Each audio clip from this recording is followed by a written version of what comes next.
Hello and welcome to another episode of the When Wrestlers Act podcast. I'm John Cronshaw and I'm joined today by my good friend Colin Cox. How you doing today? John, how you doing? I'm not bad, thank you. Good. See what you did there? You turned it round on me. That's an interesting way to start. So, what we watched today is what I can only describe as Series 4, Episode 15 of Third Rock from the Sun. Not 30 Rock. Not 30 Rock. This is Third Rock. This is a different kettle of fish altogether. Now, I've not watched Third Rock from the Sun in years. Nope, not me. I remember it used to be on, I think it was BBC Two around tea time. Probably. I think that was when they couldn't afford the Simpsons anymore. Yeah, or before, even before that. I think it'd be Fresh Prince of Bel-Air, Third Rock from the Sun kind of time. Yeah, I used to quite like the show back in the day. Now, not so much. It opened up with a jazz hit. Yes, a jazz hit. A jazz hit, which is, for those familiar with orchestral hits, it's kind of that, but imagine that with jazz kind of trumpets, trombones, all those kind of... And it doesn't matter what key you press, it'll always come out the same. It started off with a filthy noise, some weird graphics of things bouncing off the earth, and immediately we're in a gym. I saw Sally, and my first question was, well, it's more of a statement. I said, I can't remember whether or not I used to think she was attractive. And you cut me straight off there, and yeah, I can see that now, but I was young. Hey, I mean, you know, we've it's that whole thing of, you know, body-wise, you know, not bad at all. The face looks just like... So, you know, one of those stress balls that you get that you kind of batter around a bit and squash and squeeze, and it just looks a bit kind of squidgy. It was a bit like that. So let's steal one from the Vis Profanosaurus then. She can be described as a Bobfoc. That's BOBFOC, which is Body of Baywatch, Face of Crime Watch. There we go. So yeah, so we've got... So evidently she's going out with some fat police guy who's a bit of a geeky Chief Wiggum type character. Yes. Didn't get his name. But I can't understand how that person gets to be in the police service. Yeah, well, it's America. I don't know. Maybe they've got different criteria to get in. Possibly. Yeah. So they're going to the gym, and he's saying this is where all the police come and work out, and you know they sweat on a regular basis, on a day-by-day basis. There's a joke. Goes, oh, but I've never been here before. I thought that was quite a good joke. You know, because he's fat. Because he's fat. And he's going on about this new recruit and how great this new recruit is. And, you know, he keeps singing the praises of this new recruit, this new rookie. Then strongest, most talented new rookie they've had in a long time. You've got Sally, who's basically, she wants to just challenge everyone to a fight. Yeah. I think the impression is this is going to be some big guy who's going to come out. And it's not. It's Chyna. The one from Backdoor into Chyna fame? Yes. Why not? Are we reviewing that at some point? I don't know. Could it be classed as acting? She might be performing, and she might be performing acts, but I don't know whether it's described as acting. And to be honest, I really don't want to see that. No, to be honest, at least not with you. Chyna's introduced, and I think this was probably about 1999, and she's pretty ripped. Yeah, but she's also lovely. She's character-wise, she's yes. She's what's the word? Very genteel. Genteel, yeah. I think that's a very, very apt description. Like a gentle giant. And there's a character who's with them called Harry. Oh God, that thing. Yeah, he really likes Janice. That's her name. She's Janice, the police lady. This Harry. Or should it be Hammy? He was annoying all the way through. Any time he was in the programme, I wanted to punch him. He had a face, he had a voice, and just a kind of general air of punchability. He was American Dad before American Dad was cool. He was just the worst. Every character off that isn't the police person. Yeah, he was just very, I don't know, perhaps it just kind of fits into his character, but it was very infuriating. And whoever came up with that character should be shot. It wasn't that bad a programme, but he just dragged it down. Every scene that had him in it just made me want to punch your TV. Well, let's not do that because otherwise this will ruin the podcast. Well, won't be able to watch episodes in future weeks. You know, we've got this set up then. Harry likes Janice.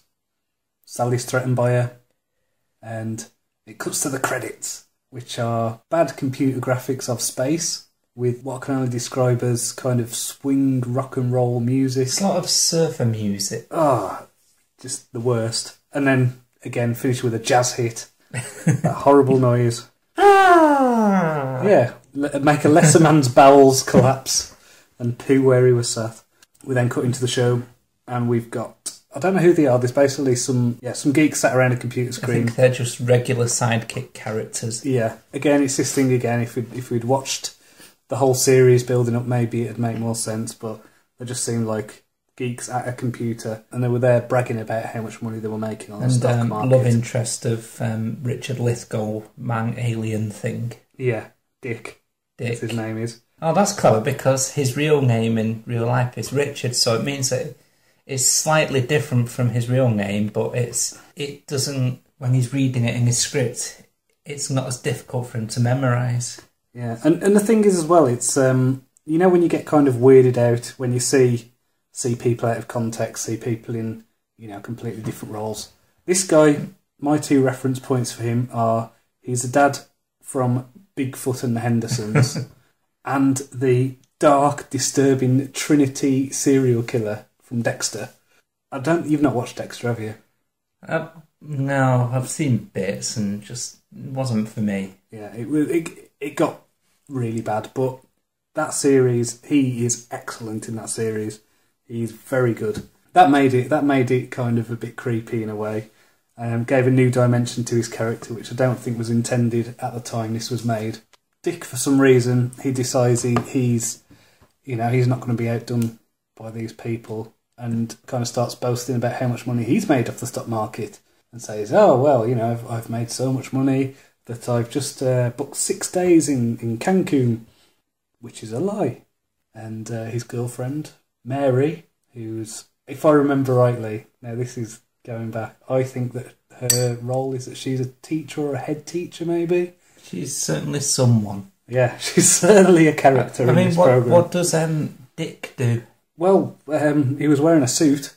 Yeah. And he ends up, I don't want to give the game away for what he ends up doing, so he does, let's say, have an executive role. What is it, Mary's all over him, and she's like, "Oh, fantastic, 6 days in Cancun." He's like, "Yeah, 4 days in Cancun." She's like, "I thought you said 6." He's like, "Yeah, 3 days in Cancun." That was funny. That was you know, a good line.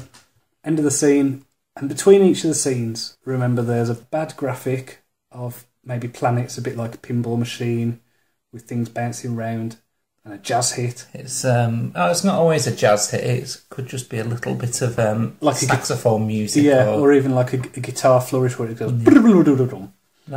like in surf music. Yeah, they seem to do it in all American comedies. Every between scene there'll be, like in an episode of Friends, there'll be some saxophone music and you'll see a building from the outside for no reason. Well, it's to set the scene as to where it is, because otherwise nobody would ever be able to tell from the interiors. On this, is that because it's always a picture of the Earth on their crappy graphics? So it's taking place on Earth. Yes, it's actually a very, very clever satire. Yes. Because, you know, it could be anywhere. Because their scale is the universe. You know, they're aliens from far off galaxy, I assume.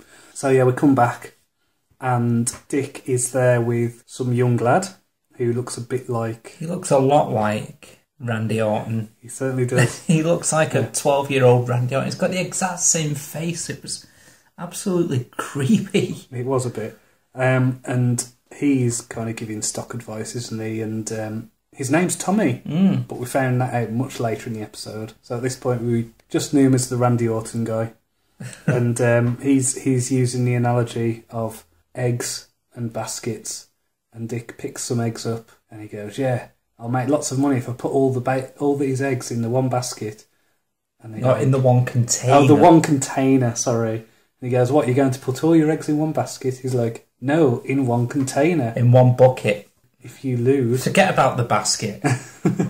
"If you lose, what if I win?" "No, but if you lose..." "But I win." It kept kind of going backwards and forwards. I thought that was a good argument. Yeah. So, it's the whole double-edged sword of throwing caution to the wind on the stock market. End of that scene, we get, again, planets, probably a saxophone noise, maybe a little surf music guitar flourish. At least it's not slap bass. It's not, although it could easily descend into that. Next we cut to Sally in her attic, lifting, what was it? Weights? She's doing curls, like dumbbell curls. But you look closer, they're not dumbbells, they're garden gnomes. Yeah. I quite like that. I didn't notice that at first. I thought that was a nice little touch, to be honest. So yeah, so she's doing the curls with the garden gnomes, and it ends up, she confesses to Harry that she feels a bit threatened by Janice. She basically says something like she thought that she was the toughest woman in Rutherford, which is probably the name of the place they are. Yes. And she kind of feels that she needs to reassert her dominance or whatever. Her manlyhood. Yeah, because she's a warrior. Yeah, so then we get another cut. We get, again, planets, bad computer graphics in gaudy colours, and what I assume to be either a jazz noise or another surf music guitar flourish. And what is it? We cut to Dick and the boy, Tommy. They're at their laptop buying stocks. Yes. And they go for a company. Can you remember the name of the company, Colin? No, I forget. Eversol. Eversol. Eversol.inc. Ah. Yeah. Is there a pun in that's gone over my head? I don't know. Okay. I did like the touch later on. We'll go back to that. But Eversol, it sounds like what a solvent company maybe. Or they sort of both press the enter key together. Yeah. Because it's a big undertaking. Well, they buy, $100 worth of shares? Possibly. I think that was what he said. So it's, it's not really a great amount anyway. And to be honest, when you take into account things like stamp duty and brokerage fees, you're going to need a kind of lot of movement in the stock price to even cover your costs. Again, we get another cut. It goes to the planets. There's a bit of a kind of weird graphic of planets and colours and a jazz hit, maybe a surf flourish with the guitar. There's one actually that I remember, one of these graphics where there was an asteroid hurtling towards the Earth, but then the Earth sort of squidges up and moves out of the way. The asteroid goes past and then it's back to normal, and that's the sort of shit we had to put up with. Yes.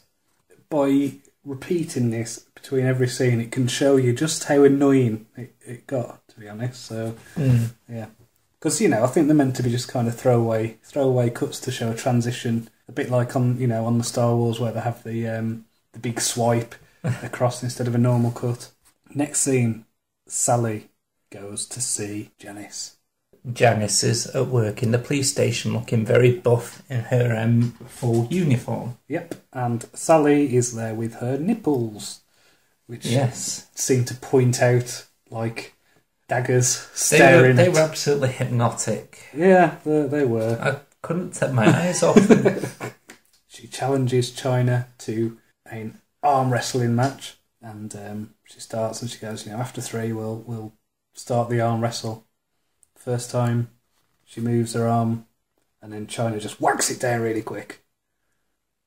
And then she goes, "Oh no, I meant on 3." And Chyna's being absolutely lovely about this as well. "Oh, I'm sorry, did I get it wrong?" But I sounded a bit insincere, but Chyna is clearly a better actor than me, and she sounded genuine. "Oh, I cocked it up. Let's do that properly." So she goes, "Yeah, on 3." So she does it again, and bang. Yeah, quickly down. There's no kind of contest. She goes, "Oh no, I must have messed it up again." And so Sally tries for a 3rd time, and on 2 she tries to knock Chyna down, but no, 3rd time, bang again. So Sally, embarrassed, runs away, saying, "Don't worry, you'll get it next time," sort of thing. Yeah. And Chyna's looking a bit sheepish. Yeah, and I think Harry kind of makes, I don't know, did he make some weird like dolphin noises or? I don't know. I tried to switch off every time that little twat was on the screen. Yeah, so I don't know what he was doing, but he was going what? Yeah, I don't understand what was going on. Really don't. Next, we cut to kind of colourful planets with, I don't know, like a jazz hit and kind of surf music flourish. And then we go to Dick with Mary. See, I'm remembering the names. Yes, you're doing well. They're he's looking at his stocks, and his stocks have gone up. I think he bought the stocks at 38 and then up to 44, which is quite a nice shift in a day, you know. He's like, "Oh, you can buy anything you want, no matter how frivolous or overpriced." And Mary's like, "Oh, okay then." And then they've got one of those comic routines, let's say, where he's looking at his pager. And his stocks just started to drop. Yeah, so his stock's plummeting. And she's saying things like, "Should I buy the size 6 or size 8? He's saying, "Oh, God, no." Yeah, God, no. Go higher, go higher. All right, I'll go for the 10. Yeah. And there's all, he's moaning at his stocks, and she's, requesting that they, should I wear the one with the mesh and all this? And he's coming back with some response about the stocks. So, yeah, that was vaguely amusing. It was I'm sure that Kenneth Williams was probably turning on his grave. For some reason, Dick insists that they buy both matching sarongs and sarongs that don't match. Yes. Didn't get that. Don't know why. I think it was meant to be funny, maybe. So that fucking little shit Harry supposed to be funny as well. Colin, this is meant to be a family show. God. So's that ruddy little something It's beginning okay. with C. It's okay. It's okay. Is Third Rock from the Sun supposed to be a family show? Because it's making me swear a lot. We get colourful planets and what I assume to be kind of jazz hit, maybe a bit of a surf music flourish. Yes. To mark the next scene that comes along. And the next scene is the Randy Orton kid, Tommy, drowning his sorrows in a bar. How old was this kid meant to be? I put him about 16. Yeah, I thought he was quite young. For some reason, the other stock people are on the table next to them.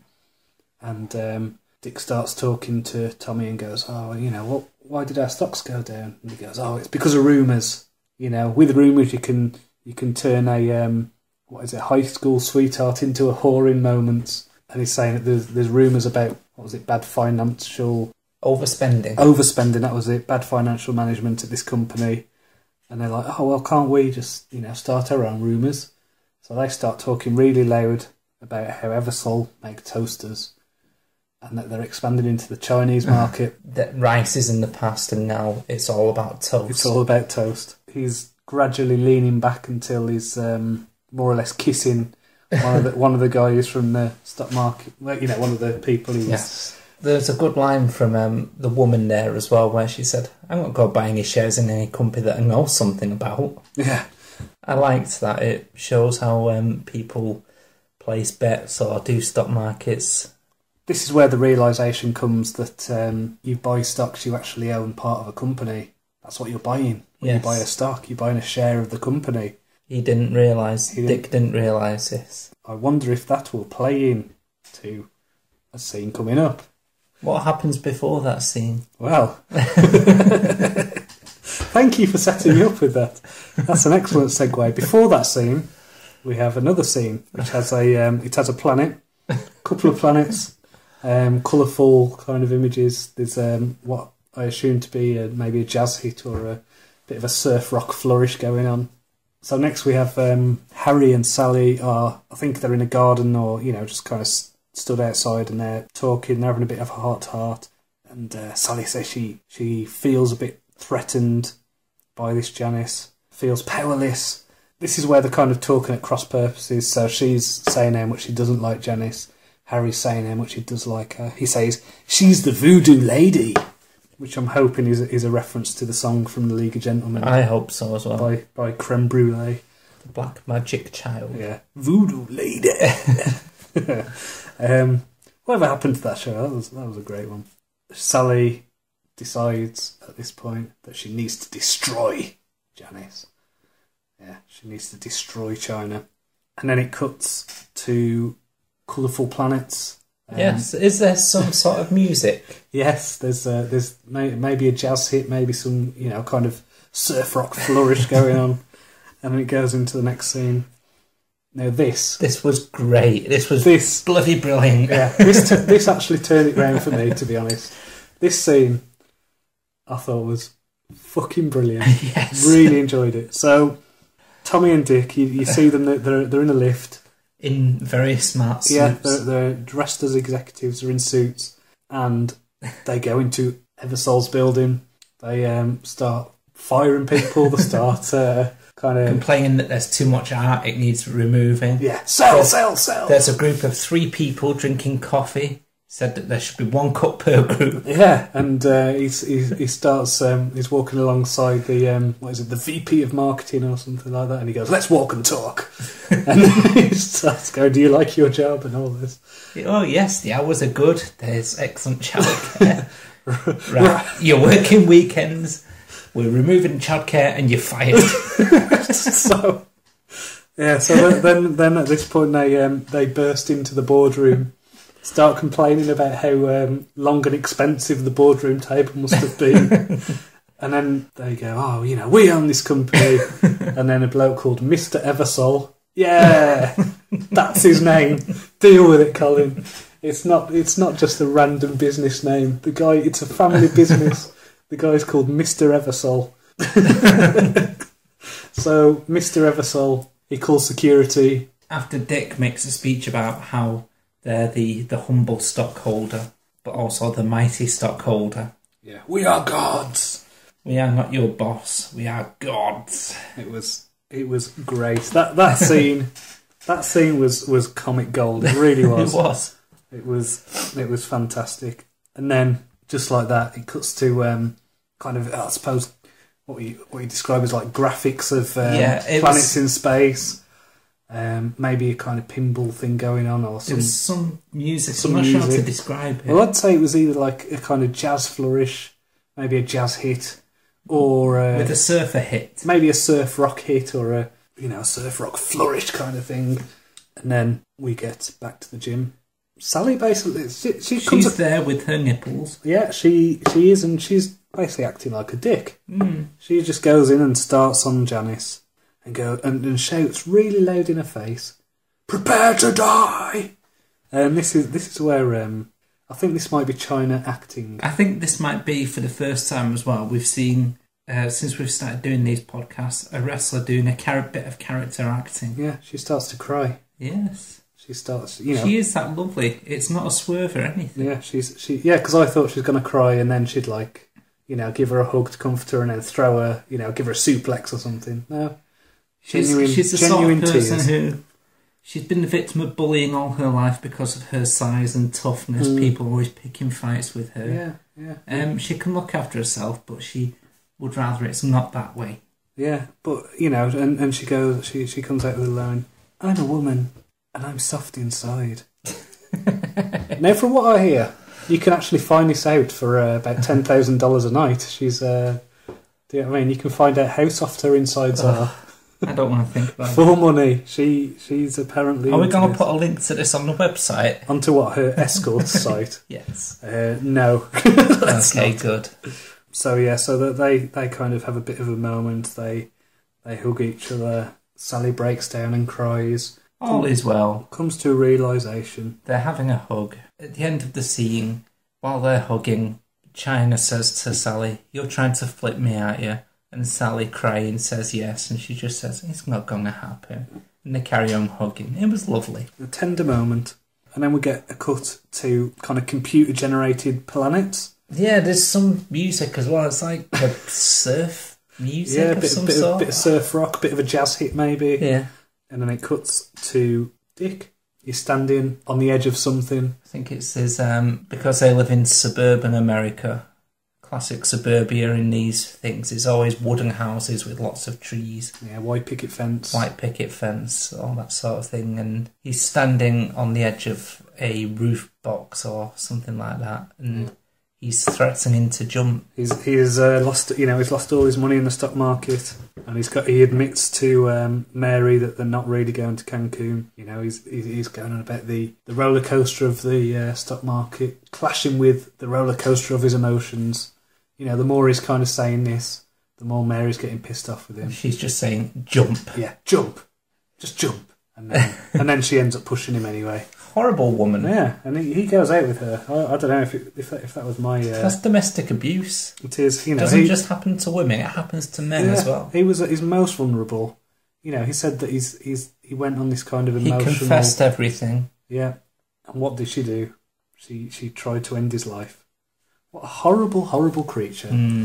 We cut to these computer-generated planets, and they're kind of bouncing around, I think. I can't remember exactly what... I think it's a bit like a game of billiards or something. Yeah, it's something like that. And you get the... I think it's like a jazz hit and a bit of like a flourish of surf music going on. Yeah.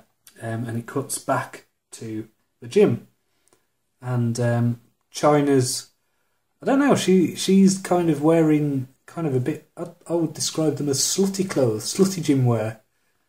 She's wearing a shirt that is basically a little cropped shirt tied in a knot around her big fake boobs. I thought they were her big hard real pectorals at this point in her career. No, she definitely had a boob job at this point, because I seem to remember, I think it was in probably early 1998 with DX and Oh yeah, when she had that jaw thing going on as well. Yeah. So she had a lot of plastic surgery anyway around that point.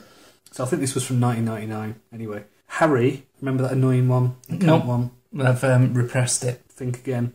He turns up and they start having a wrestle. Yes, it's the only bit of wrestling we see in the show where Chyna gives him a very bad drop toe hold. And he ends up on his back on the mat on the floor. And then it cuts to, I suppose what you call kind of computer-generated planets, bouncing round maybe. That sounds about right, yeah. Yeah, there's a bit of a kind of flourish of, a bit of a jazz hit and, maybe a bit of surf rock going on. Interchangeable, basically. And then we're at the end of the episode. And it's this point, I like this in American sitcoms, it's the point where everyone sits around and discusses what they've learned. Yes. No, I think they should do that in more comedies. Yeah. So Sally's learnt. What did she learn? That she can be vulnerable, but still have her edge. Oh, and at some point, Harry gets hurt, so there's that as well. I think as he's walking home, he gets landed on by Dick. Yeah. We find out. He's not injured from the wrestling, it's just because Dick falls on him. Because I think he might have got somewhere with Chyna, possibly, but that was... It's all that money you made on the stock market. It is. What did you make of the episode? It was better than I expected it to be, but my God, any scene that had Harry in it, he's just the worst thing I've ever seen. Yeah. Yeah. And Chyna's acting, I was actually, I thought Chyna did all right. I thought she was fine. Yeah. No complaints. I thought her acting was pretty convincing given the context. What I liked about it as well is there was the wrestler in her didn't come out. It was just, I'm going to be a pretty wooden actor, cry a bit, not be the tough girl. Apart from when she arm wrestled and gave someone a drop toe hold. But that was more physical. I'm talking about the acting. Yeah. The scene in the office was just brilliant. No, that was great. That made it into a good show. Yeah. I won't go out and watch another episode of Third Rock from the Sun now. No. It just wasn't very good. Maybe that scene with the business thing was, that's kind of what it was like in the first couple of series. It was that good. I mean, the episode itself was good, but there's nothing there. There's no carrot that's dangled for me to grab to watch any more episodes. It just didn't do it for me at all. I want you to imagine some kind of computer-generated planets. And, maybe a jazz hit or a surf rock flourish. Mm. And then you can check out the website, whenwrestlersact.com. We've got the Twitter, @WWA Podcast. Got the Facebook, WWA Podcast. Got the iTunes and the Audio Boom. No, it's Audio Boom now. It's that because Audio Boom sounds like it's for 5-year-olds? Yeah, I think that's what it is. So it's Audio Boom now. But I think the old Audio Boom link still work, hopefully. And I'm surprised if it didn't. There's also a wordpress.com/ WWA podcast. So, you know, it's There's all over the place. Facebook as well. There is a Facebook, which I mentioned, yeah. So, you know, we tweet, harass wrestlers, and try and get them to name their favourite Hulk Hogan movie. What's the best one we've had so far? I don't know, Cole Bennett's responded. He said he's, you know, he likes a bit of, what was it, Ready to Rumble. SoCal Val said she likes Ready to Rumble, I think it was as well. Well, if SoCal Val suggests it, I mean, she's just lovely. Yeah, Cole Bennett suggested for our Halloween episode we watch Pro Wrestlers versus Zombies, which could be the greatest film ever made. Or fine. All right, well, thanks for listening, and we'll be back in a fortnight. Cheerio. Bye.